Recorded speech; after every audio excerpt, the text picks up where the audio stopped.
Now, what kind of aid would you be mostly interested in, Mr. Mboya? Well, there are two major problems in a developing country like ours. One is the shortage of manpower, and the second is the shortage of capital.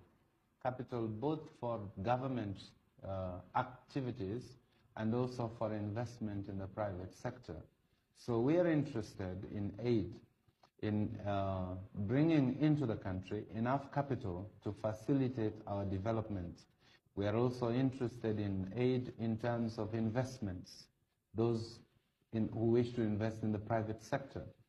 But you see, if you have capital alone and you don't have the required manpower, you cannot use the capital. And so we are always also interested that where we get capital, we should also get some technical assistance, people who can help us to carry out our projects.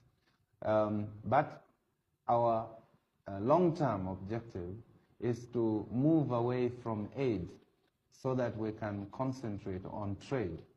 Our policy is to minimize aid and expand trade as the years go by. And we are very anxious to develop trade relations with outside countries.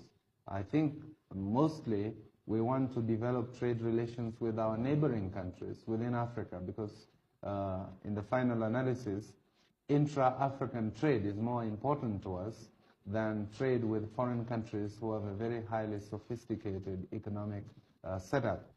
How is your thinking when you think of the slogan Africa for Africans? What role will the Europeans and the Indians play in the future Kenya? Well, I think one thing is to distinguish between what this means in terms of government. What it means in terms of government is that the governments of Africa must be African governments. This is really what it means. Beyond that, we concede, like every other part of the world, that you will have foreigners living amidst our people, and they will be governed by the laws of the land. Also, we have in our constitution provision for other people to become citizens, and there are a number of Asians and Europeans who have become Kenyan citizens since independence, and they will enjoy the same rights as myself or any other African. So to that extent, they are Africans. And they should, just like myself, say Africa is for the Africans. What we're really saying is to exclude foreign powers from interfering in our own local affairs, and also to eliminate colonialism and minority rule from Africa. So if I came here and settled and behaved well and applied for citizenship and acquired citizenship, can I also be a member of your parliament and also be a minister? Yes, in fact, we have a white man who is a minister in the Kenya government. We have another one who is a minister in the Tanzania government. There's another one who is a minister in Zambia. So there are many white people who are already members of parliament and even members of the cabinet. In the case of the Kenya minister, Mr. Mackenzie, he's not only a white man, he is a former South African, but he's become a Kenya citizen, and he is accepted by the Kenya people. He is a member of our party, and as a result, he has become a minister since independence.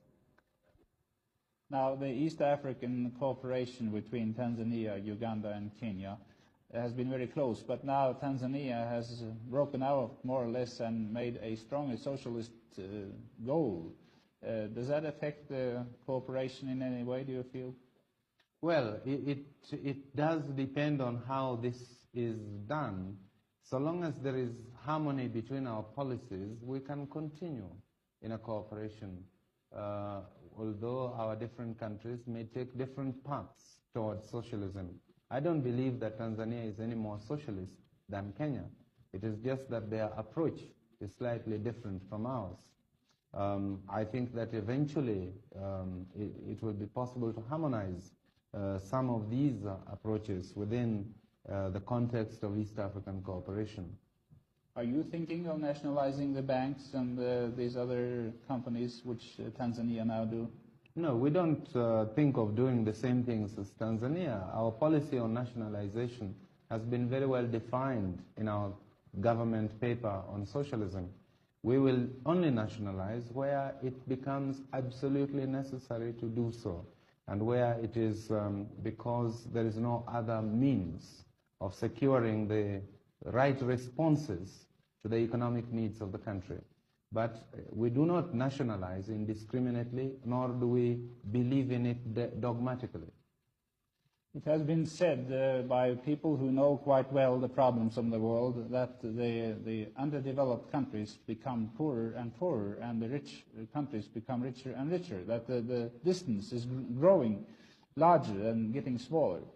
Is that true to any extent, and how should we overcome this problem, do you think? This is very true, and I have defined it very, very comprehensively in my speech at Lagos, which I have since published, showing how difficult these terms of aid, terms of loan, and so on have been getting, and also the terms of trade between the developed and developing countries, and also showing how these per capita incomes in the developed countries have been going up, whereas those in the developing countries have been remaining stagnant or even reducing.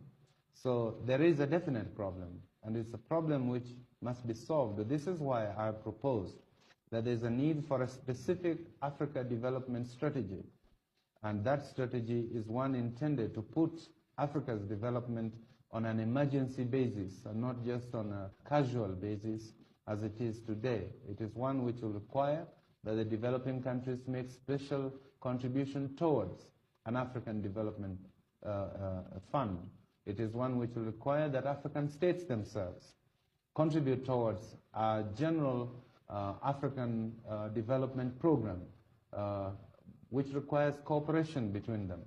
This is something I could speak on for a long time, but which I have defined in a comprehensive document, now published as a Kenya government document under the title A Strategy for a Development Strategy for Africa, which you might find to be very interesting reading. In that connection, I would like to ask you, how do you look upon the development now towards a more common European market? Is that a threat, a further threat to the relation between the richer nations and the poorer nations? No, I don't think so. I think it is a logical development in Europe. I don't think there is very much of an alternative for Europe but to do this, especially with the end of colonial empires. Europe has to reorganize herself. Does this affect Africa in any way? It does, because it means that Africa also must reorganize herself to meet the new European structure, and also that we also, the European concept of the common community must bear in mind that there are other parts of the world and not just Europe, and that Europe owes those parts of the world some cooperation.